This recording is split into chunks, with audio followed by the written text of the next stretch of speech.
the inaugural Great Northern Retail Summit. It's the first time this has been held in partnership with the Home and Gift Show 2015, and I really hope you enjoy what's about to come in terms of the speakers, case studies. We've got a first-class team of speakers, so don't let my introduction put you off, because it's all good news from now on. Before we move into the programme officially, I'd just like to share with you some insight into our work as bira.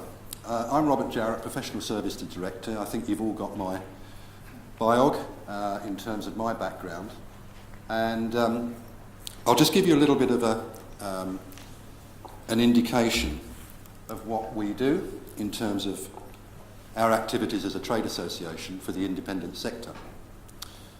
We have 4,600 companies in membership nationwide, covering about 6,700 outlets.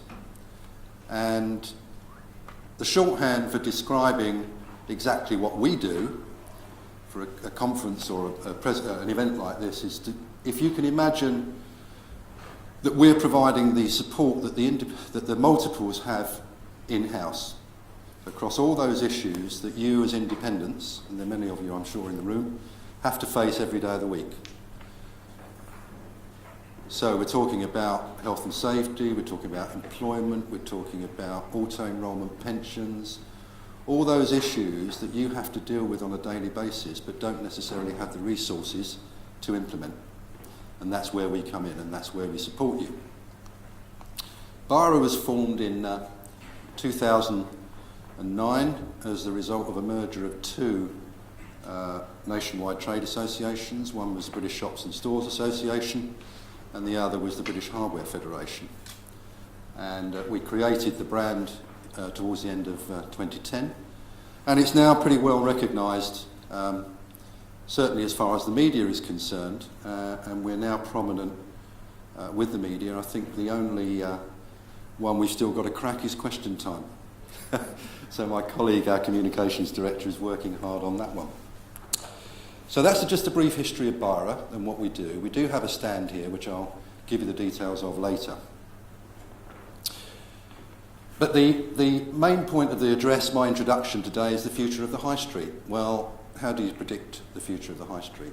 We all know what's gone on in the past few years with the Porter's pilots, the government actually putting its hand in its pocket, not to a great extent, but some of those have been successful. But it's not just one-off initiatives like that that are going to actually preserve our high streets, revive our high streets, and really get to the point where independence can thrive again. And overall, in terms of government policy, which I'll come on to very shortly in a moment, we're not convinced at the moment that the government really gets it, really gets what they need to do in order to ensure that we have a prosperous high street. One of our members has consistently said, give us the tools and we'll bring back a prosperous high street. But we won't do it if you keep imposing burdens on us, like rates, rents, and everything that goes with it, which again I'll come on to in a moment. Now, in terms of our work as a lobbying organisation, which is very prominent in what we do, it's part of our mission to represent independent retailers with partners that we feel will benefit what we do. One of those you may have heard of is the local data company. Their insight and intelligence on the high street provides us with factual data and an ability to build up a picture and monitor the progress or not of individual retail units on individual high streets. It's that detailed. Our Chief Executive, Alan Hawkins, is a key member of the government's Future High Streets Forum, attended by influential people within retail, such as Mary Portas, who's on that group. And my colleague, Michael Whedon, our Communications Director, represents independent retailers in the Digital High Streets group, making sure that our members have a voice alongside the multiples. Independent retailers have some really tough challenges as far as the high street is concerned. Independent generally, not just high street, across the board. That's the famed Paul Smith, who recently did an interview about the future of the high street and made the point that rents will kill the character of the high streets. So it's not only rents, but it's rates as well. And our work covers that sector as well. And it's not just a coincidence that the government did announce before the election that they were going to carry out a full-scale review of the current business rating system. That was as a result of lobbying from us and other retail-based organisations. And we have produced an independent report which demonstrates the inequality of the rating system for independents on the high street when compared with multiples. So that's being pursued at the moment. Who knows where it will go? The government have already said they're not going to change the basic system, but we anticipate that they will take a large proportion of smaller retailers out of business rates. That's my prediction. Where that threshold will be is open to debate and to discussion and negotiation.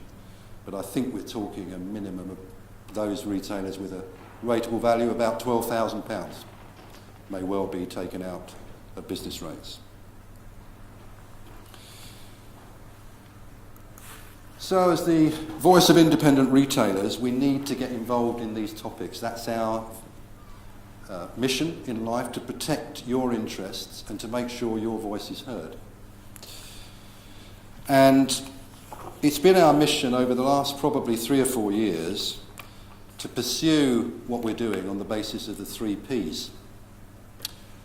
Property taxes, parking, and planning issues.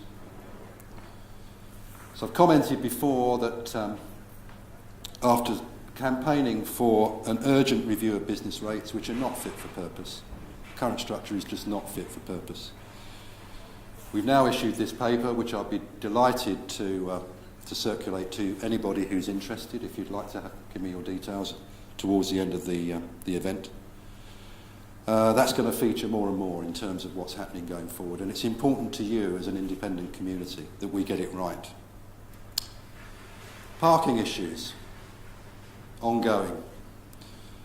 Devolved to local councils, so the government doesn't as yet control what goes on the ground. I'm sure many of you will have seen the recent press about a small town in Wales where the parking meters went on the blink. Nobody could pay their parking charges. Footfall went up by 50% in that small town. Do you think our local authorities will get it? I'm not sure. But shortly after that, and I've not seen this headline at all, free parking to save the high street. Actually, a suggestion made by Marcus Jones, who's been made the High Streets Minister in David Cameron's government. And he's issued a warning at the end of this piece, which we're going to take on board and keep reminding him. The law clearly states that parking fines, for example, should not be used as a way of generating revenue. That's a statement from the Department for Communities and Local Government.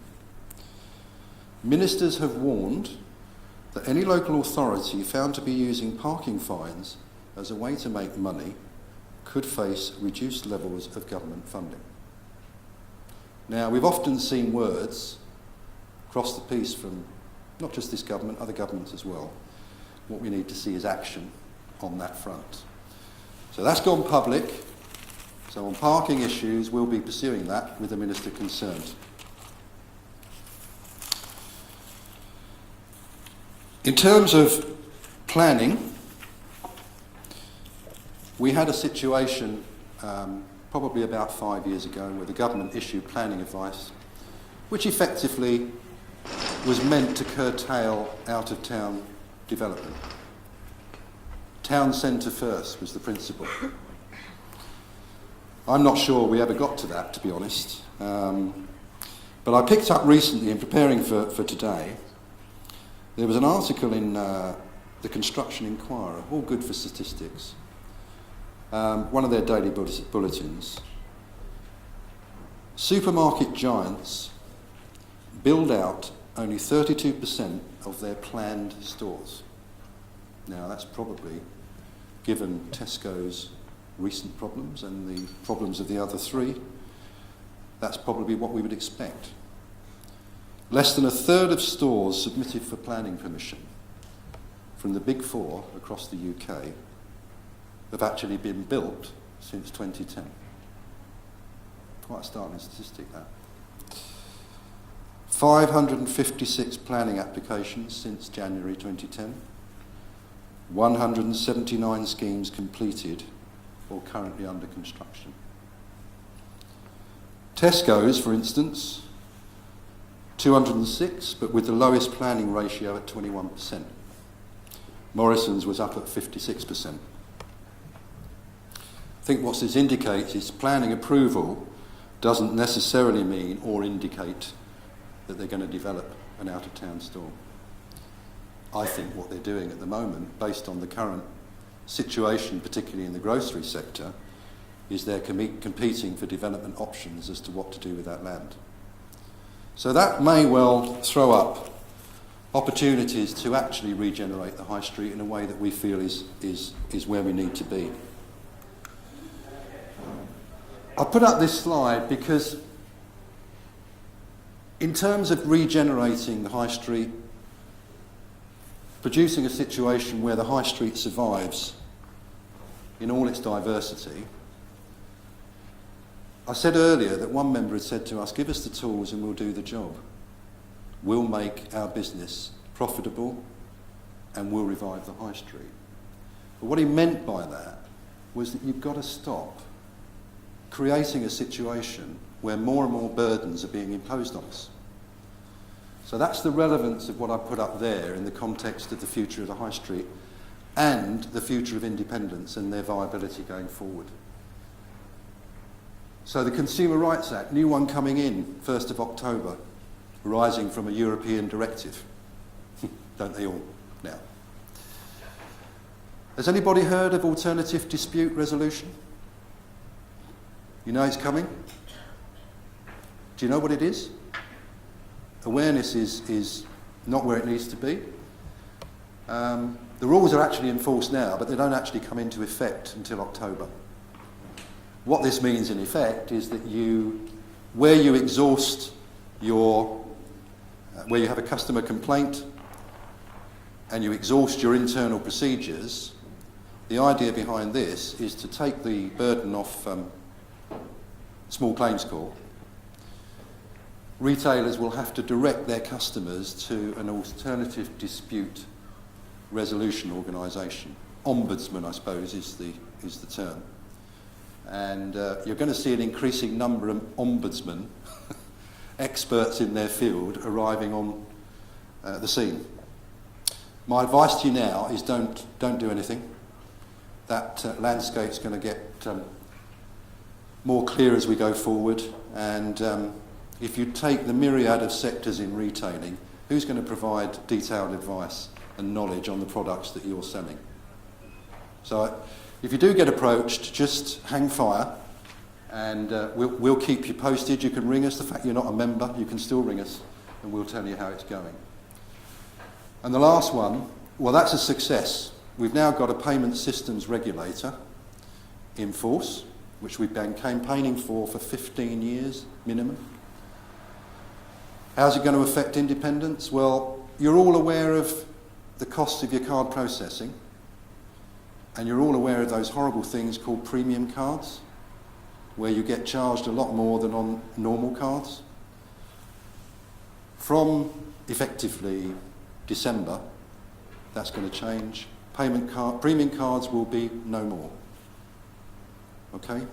You're also going to get the right to refuse to take cards if that's what you want to do, or impose surcharges.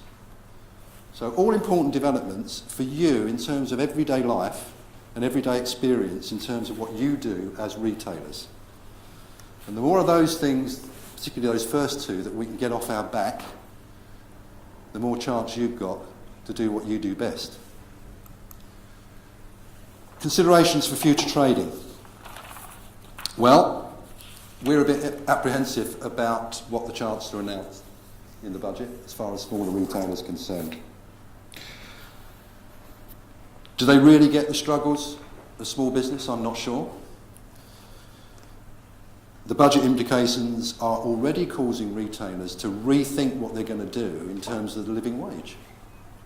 Out of the blue, it's another name for a minimum wage, and morally, we would all probably agree, yes, we should pay our people a living wage. But at the end of the day, you've got to actually make the money in order to be able to do so. And a recent survey that we conducted, wages survey, which we do annually, a lot of our members indicated that they would probably have to cut staff if they're going to do it. And that was 63% of the survey members.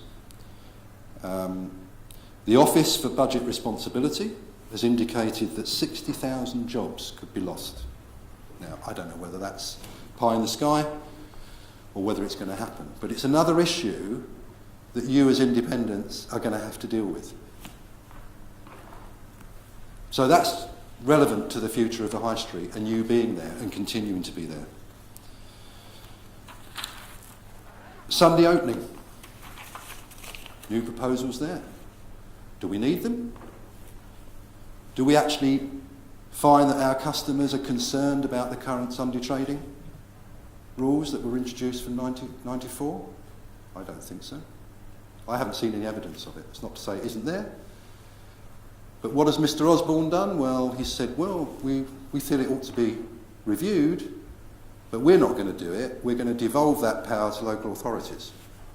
So you could have a situation, worst case scenario, where Sunday trading is open all hours in Suffolk, but not in Essex. It's a recipe for a pig's breakfast, to be honest. So we're not clear on that, and we're going to have to discuss with our members how they wish us to approach it. I've only got a little time left, but in terms of the future, home and gift retailers particularly are on the up, according to our figures, which is great. We believe in the future there's going to be a balance between service, product and direct customer experience, which will ensure long-term success for the advantages that independents offer. Just a couple of points that I thought you might find useful. The share of the purse is an interesting topic. Research indicates that 50p in every pound goes on grocery shopping, and 98% of that grocery spend goes to the top national supermarkets, leaving just 2% to split between smaller independent grocers, convenience stores really. Overall, for other spend in your areas, we're looking at 349 billion, with 18% going to small shops. What does that equate to? Well, that equates to 60 billion in turnover that independents are generating across the country. We're important. Independents are important to the economy of this country. And that equates, just to put it in perspective, to 12 times what Amazon are generating. It's a stark statistic, but it's an important one and shows the importance of what we're doing. So that's the retail landscape that we see going forward. We believe it's a positive one if we can get over these problems that I've referred you to. That's my final thought, really. We need to celebrate, which is what bira does, that's its reason for existing, to celebrate the advantages that independents offer our consumers. You will not sell, for the most part, what the multiples provide. That's your difference. Your customer service is better, in my opinion. And that's going to be your key card. So that's my final thoughts. That's my view of where we're going in terms of the high street. The challenge is not yet over, but we're on the road. So thank you for listening.